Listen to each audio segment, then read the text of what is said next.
YouTube, my name is Mesa Sean, and welcome back to another Destiny 2 news video. Alright folks, you're looking at that thumbnail and title, and no, it is not clickbait. Hawkmoon is indeed coming back, and we're going to talk a little bit about it.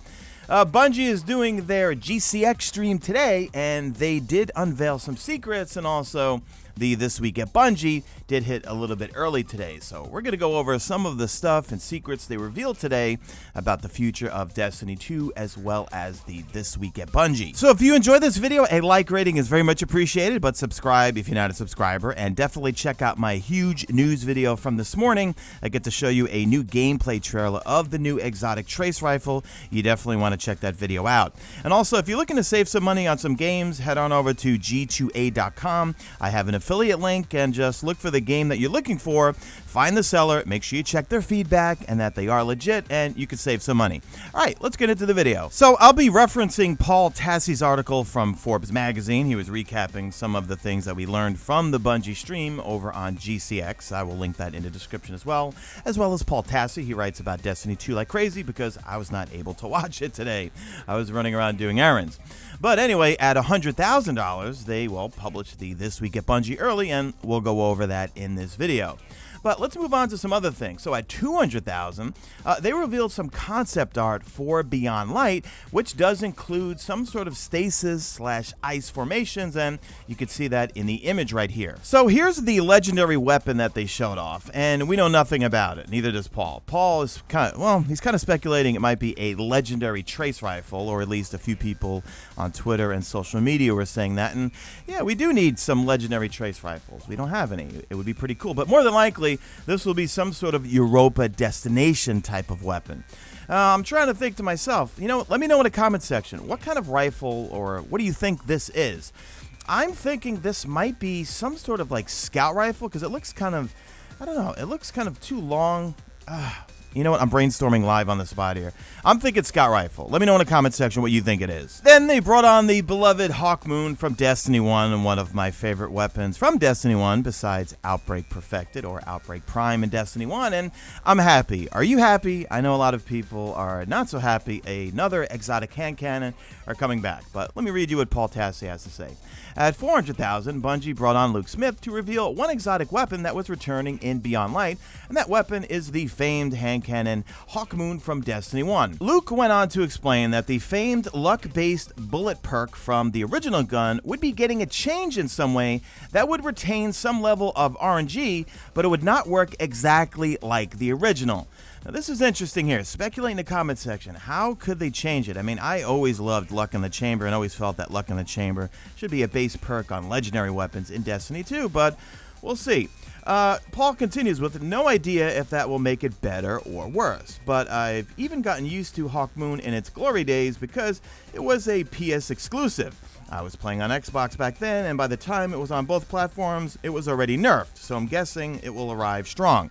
Now, I started on PlayStation, so I had it right away, and it was pretty OP when it first came out, and then it got a nerf, and then it was good again, and then it got another nerf, and by the end of Destiny 1, it wasn't very good, and I liked using it in PvE and PvP, so I hope it's viable in both PvE and PvP, but I'm excited. And in fact, if you look in the back of me streaming when I'm live, I have a 3D printed Last Word and a 3D printed Hawkmoon. I love the gun that much, and I miss it. Alright, let's move into This Week at Bungie for the 18th. Now, there's not a whole lot here, however, we are getting a new patch or update, 2.9.0.2, that will be planned for next week. So let me read you this here. This week has been a pretty active one in terms of patches. On Monday, a change was made to require players to requeue for forges in hopes of removing idle players from the activity, meaning the AFK farm has gone the way of the dodo.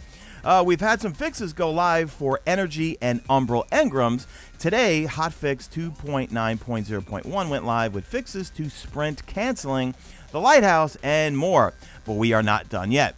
Hotfix 2.9.0.2 is planned for next week. We're in the process of finishing up some testing phases, but here is what you can expect from it so far. And these are just a few of the things. We'll have the few full patch notes next week. So first off, fixes target controller remapping. I know that's been a big issue for a lot of folks on controller, especially when it comes to sprinting.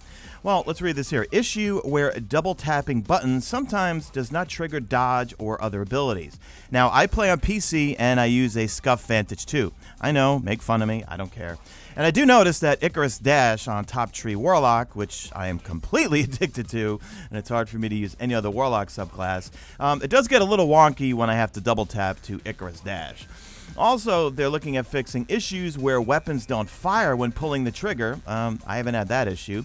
Issue where Stormtrance would sometimes not function. I have not had that issue, although I haven't played Stormtrance once this season, because I'm always on either Void Warlock for the dungeon, or I'm on Icarus Dash Dawnblade.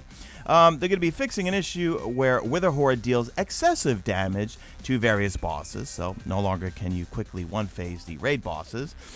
Fixes an issue where solo completion of the Prophecy Dungeon does not unlock the associated triumph. Fixes an issue where various reward sources are dropping at 750 power rather than at the Guardian's power level. I've seen that a lot. A lot of you guys on Twitter and in the comment section have been commenting about that. And then also fixes an issue where the Tommy's Matchbook Catalyst quest was removed from player inventory. And yeah, I know that happened to me. I did lose mine.